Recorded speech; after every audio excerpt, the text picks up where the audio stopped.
Hello, class. I hope you guys have had an awesome week so far. I miss you guys. I really enjoyed our Zoom. Got to see you guys and talk with you. So I trust that you guys are doing well and that you're staying encouraged, staying positive, and I just want to continue to encourage you to hang in there and start encouraging friends, family, and that we will get through this, alright? And I hope that you guys are enjoying this new time of being home, more time with family, and just a unique experience. So I hope and pray that you guys are doing well. Please let me know if you have any questions or concerns or anything. Feel free to message me, email me, call me, whatever you need to do.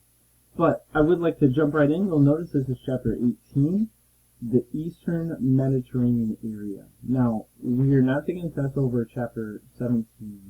We're going to take a test over both 17 and 18. So we're going to jump right in. We're going to combine the two, and I hope that you guys enjoy it. We're going to first focus on Turkey. Turkey is going to be our very first stop in the Mediterranean area, but we're also going to hit a bunch of other countries as well. Now, the Eastern Mediterranean area is very, very important because it borders three major continents. Turkey is bordering Europe. Israel borders Africa. And then the other region will border Asia as well. So we have major continents all coming together with these Mediterranean countries. Specifically, the big one that we know is Israel, but Turkey is physically big and plays a vital part with trade and finances as well. But one thing I want you to compare the Persian Gulf with and the Mediterranean is the Persian Gulf always would fight about oil. Their main trouble is oil. Whereas in the Mediterranean, we see the primary cause of trouble is religion. I bet you can guess which two.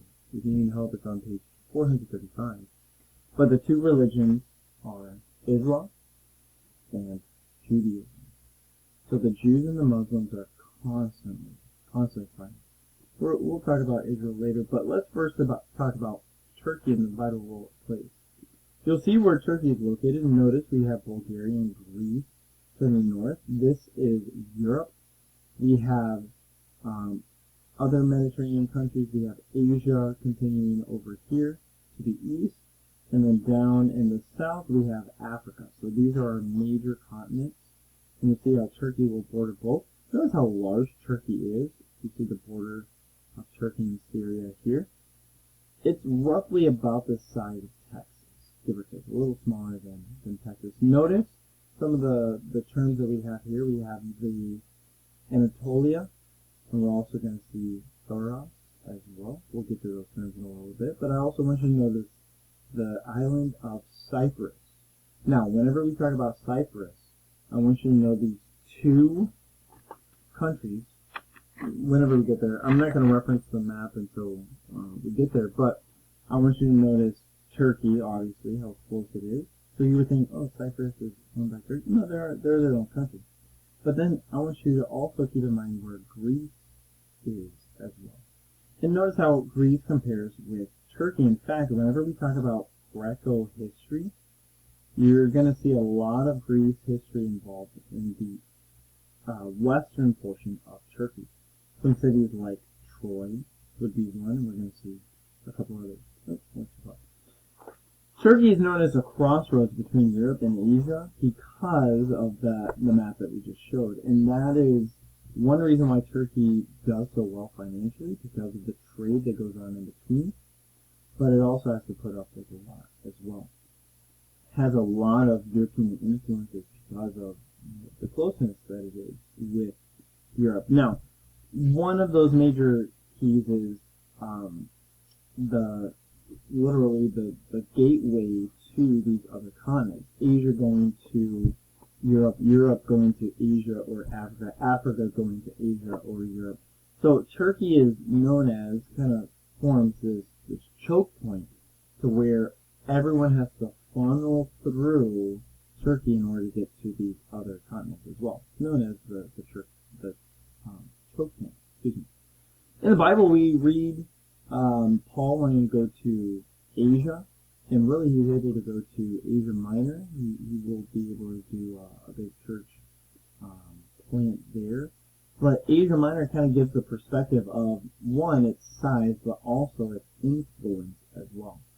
How much Turkey has played a role. In fact, obviously we don't have the country of Turkey. It's called several names throughout history. We see the Ottoman Empire, we see the Hittites way back to Bible times.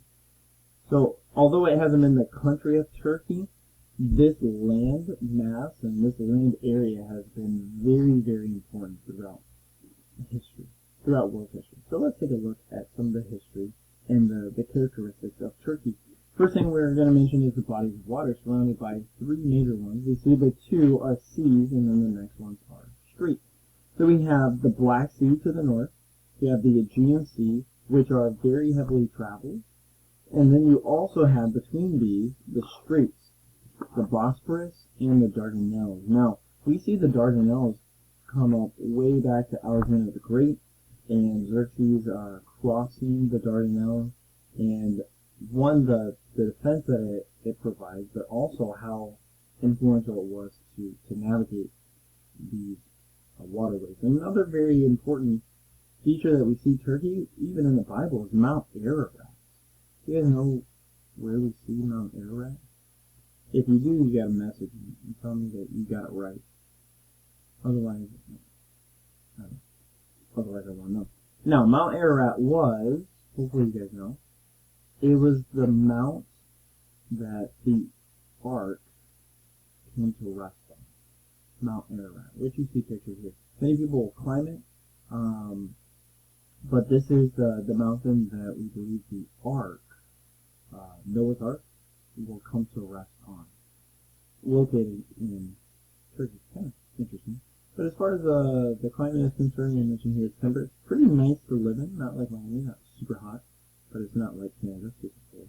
It's nice and very temperate. Most of the Mediterranean countries are very temperate because of the Mediterranean and being pretty centrally located. But as far as the politics is concerned, maybe not so temperate. Because the vast majority of people are Muslim, but they have very close ties with Europe, which does not make them as radical as a bunch of other Asian and Mediterranean countries. They aren't as radical, but they do have very big Muslim influence and demand.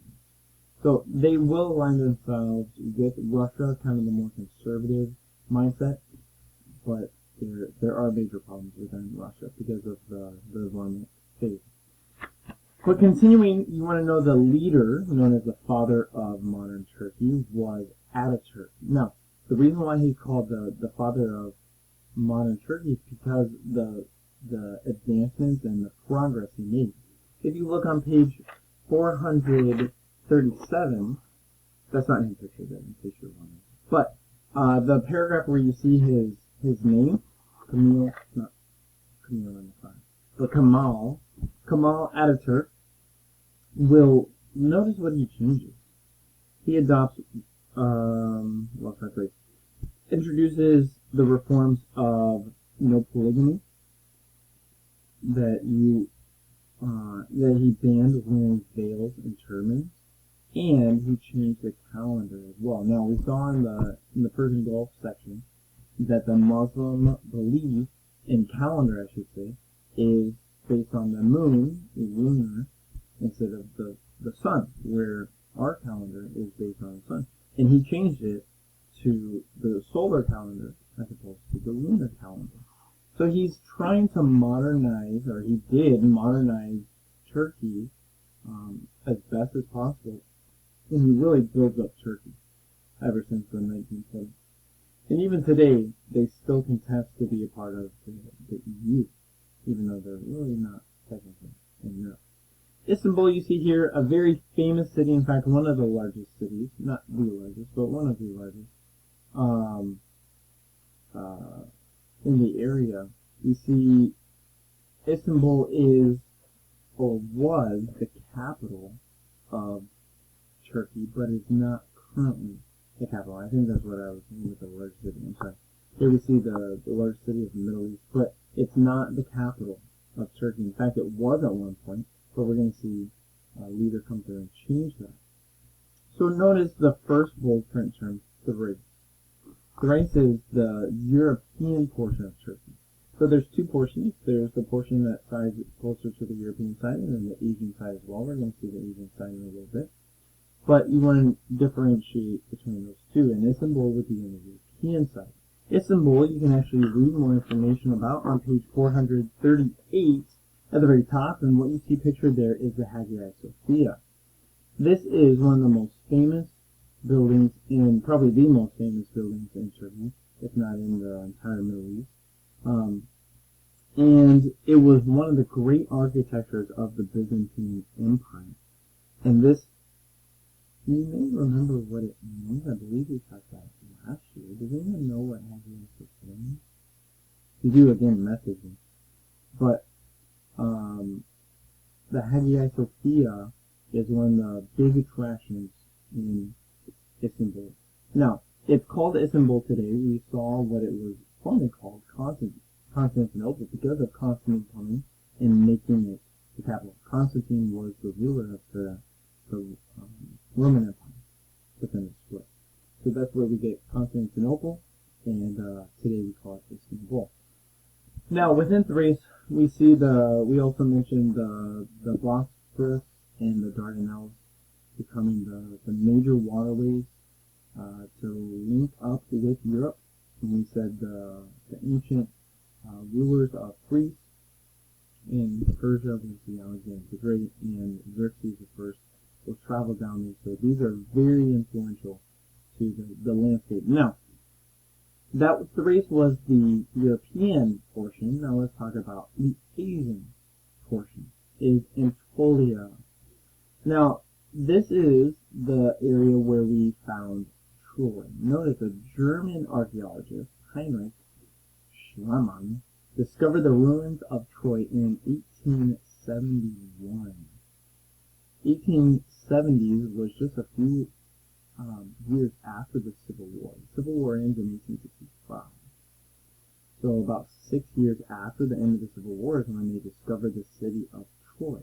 Which, if you remember the city of Troy, this is where Homer writes about the wooden horse that the city of Troy brings in, and there were soldiers inside, so whenever the Trojans got drunk that night, the soldiers came out of the horse's belly and defeated Troy. Now, it was thought a myth for the longest time until the city was discovered, and which proved part of Homer's story.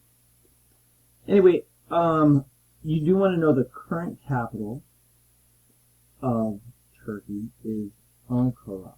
So whenever it becomes an actual nation, an official nation back in 1923, this is when the Ataturk comes to power, he moved it to Ankara instead of Istanbul. It wasn't Istanbul for the longest time.